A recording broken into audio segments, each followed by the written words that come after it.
நீங்க எப்படி மேம் சினிமாக்குள்ள வந்தீங்க? எந்த அளவுக்கு கஷ்டப்பட்டிருக்கீங்க? உங்களோட ஸ்ட்ரகிள்ஸ் எந்த அளவுக்கு இருந்திருக்கு?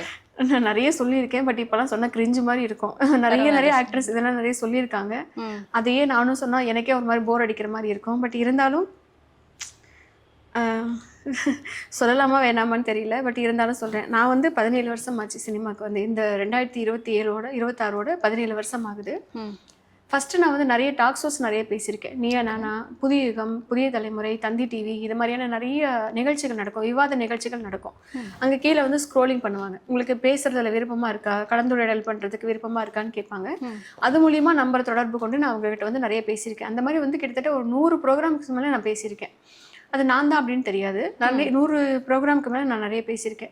அப்போ வரும்போது அங்கேருந்த நீயா நானா செட்டில் இருந்த ஒருத்தர்கிட்ட வந்து நான் கேட்டேன், இந்த மாதிரி எங்களுக்கு நடிக்கிறதுலேயே விருப்பம் இருக்குது, அதுக்கு நான் ஏதாவது அப்ரோச் பண்ணணும்னா என்ன சார் பண்ணணும், ஏது சார் பண்ணணும் போது நான் கேட்ட நபர் ரொம்ப சரியான நபராக இருந்தார். அதனால் அவர் எனக்கு சரியான வழிகாட்டியாக இருந்தார். எப்படின்னா, எங்களால் உங்களுக்கு உதவி பண்ண முடியாதுமா, பட் இருந்தாலும் சில மேனேஜர்ஸ் நம்பர்ஸ் நான் உங்களுக்கு கொடுக்குறேன். அவங்க வந்து ஏஜென்ட் மாதிரி தான், அவங்க கமிஷன் எடுத்துக்குவாங்க. உங்களுக்கான வாய்ப்புகளுக்கு வந்து எந்த தொந்தரவும் இருக்காது, எந்த பிரச்சனையும் இருக்காது. பட் ஆனால் அவங்க கமிஷன் எடுத்துக்கிட்டு உங்களுக்கான வாய்ப்புகளுக்கு பரிந்துரை செய்வாங்கன்னு சொன்னாங்க. அதன்படியே ஃபஸ்ட்டு நான் வந்தேன். ஒரு பொம்மலாட்டம்னு சொல்லி ஒரு சீரியலில் ஃபஸ்ட்டு வந்தேன். அது வந்து ரூ. 250 அதுக்கான சம்பளம் எனக்கு. ஒரு நாள் சம்பளம் ரூ. 250. நர்ஸ் ரோல் பண்ணியிருந்தேன். அதுக்கு சென்னைக்கு வந்து சேலத்துலேருந்து நான் ட்ரெயினில் வந்து ரூ. 2000 செலவு பண்ணிட்டு. அப்போ அந்த மாதிரி படிப்படியாக வந்து அதுக்கு அடுத்து நாயன்மார்கள்னு ஒரு சீரியல் பண்ணேன். அதுலேருந்து ஒவ்வொரு பிரேக்காக வந்து அதுலேருந்து கொஞ்சம் கான்டாக்டை க்ரியேட் பண்ணி பட் வளர்றது வந்து ரொம்ப ரொம்ப ரொம்ப ரொம்ப பொறுமையாக ரொம்ப கஷ்டப்பட்டு தான் வந்துட்டுருக்கேன். இன்னி வரைக்குமே நான் யாருன்னு நிறைய பேருக்கு தெரியாது.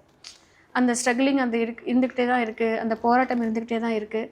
ஒரு ஸ்திரத்தன்மை வரணும் அப்படின்னா பளிச்சு நம்ம மேலே அடையாளப்படுத்துகிற மாதிரியான ஒரு நல்ல ரோல் நமக்கு கிடைக்கணும். அப்படி கிடைச்சதுன்னா மேபி நம்ம வந்து ஒரு நல்ல இடத்துக்கு வந்திருக்கோம் அப்படிங்கிற நம்பிக்கை நம்மளுக்கு வந்திருக்கும்.